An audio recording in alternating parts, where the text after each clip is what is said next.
اللہ تعالیٰ۔ قرآن مجید کا مقصد معلوم ہونے کے بعد تمہارے دل میں یہ خیال آتا تو ہوگا کہ اللہ تعالیٰ کون ہے؟ سنو، اس کی ذات کا سمجھنا تو عقل کا کام نہیں ہے۔ اللہ تعالیٰ نے اپنے متعلق قرآن مجید میں فرمایا ہے، اللہ تعالیٰ ایک ہے اور وہی عبادت کے قابل ہے۔ اس کی ذات میں اور اس کے کاموں میں کوئی شریک نہیں، نہ اس کی کوئی اولاد ہے، نہ وہ کسی کی اولاد ہے۔ وہ آسمانوں اور زمینوں کا نور ہے، وہ ہمیشہ سے ہے اور ہمیشہ رہے گا۔ اس کو نہ نیند آتی ہے نہ اونگ۔ آسمانوں اور زمینوں میں جو کچھ ہے سب اسی نے پیدا کیا ہے۔ بغیر اس کی مرضی کے کوئی اس کے سامنے کسی کی سفارش بھی نہیں کر سکتا۔ جو کچھ ہونے والا ہے اور جو کچھ ہو چکا ہے سب اس کو معلوم ہے۔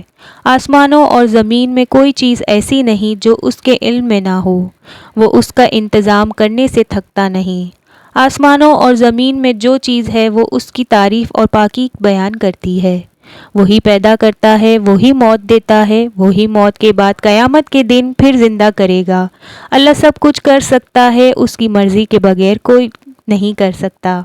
جہاں کہیں ہم ہوتے ہیں وہ ہمارے ساتھ ہوتا ہے، وہ ہمارے دلوں کی بات بھی جانتا ہے۔ وہی سب کو رزق دیتا ہے، جس کو چاہے تھوڑا اور جس کو چاہے بے حساب۔ اس کے اختیار میں ہے، جسے چاہے سلطنت دے۔ بغیر اس کی مرضی کے کوئی اس کے سامنے کسی کی سفارش بھی نہیں کر سکتا ہے۔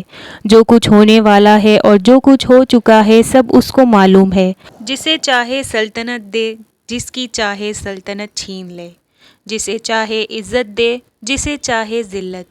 دین و دنیا کی سب بھلائیاں اس کے ہاتھ میں ہیں۔ وہی اولاد دیتا ہے، جسے چاہے بیٹے دے اور جسے چاہے بیٹیاں، جسے چاہے دونوں اور جسے چاہے کچھ نہ دے۔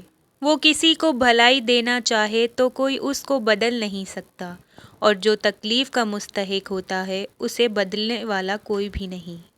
اس نے آسمان، سورج، چاند، تارے، زمین اور ان کے درمیان جو کچھ ہے سب کو ہماری خدمت پر لگا دیا ہے۔ اس نے ہماری اچھی اچھی صورتیں بنائیں۔ اس نے ہم کو اس لیے پیدا کیا کہ اس کی عبادت اور فرما برداری کریں۔ اس نے حضرت محمد صلی اللہ علیہ وسلم کو اپنا آخری نبی بنا کر بھیجا اور حضرت محمد صلی اللہ علیہ وسلم پر اپنا آخری کلام قرآن مجید نازل فرمایا۔ اسی طرح کی مزید ویڈیوز آپ کو میرے چینل پہ مل جائیں گی۔ ویڈیو کو پورا دیکھنے کے لیے شکریہ۔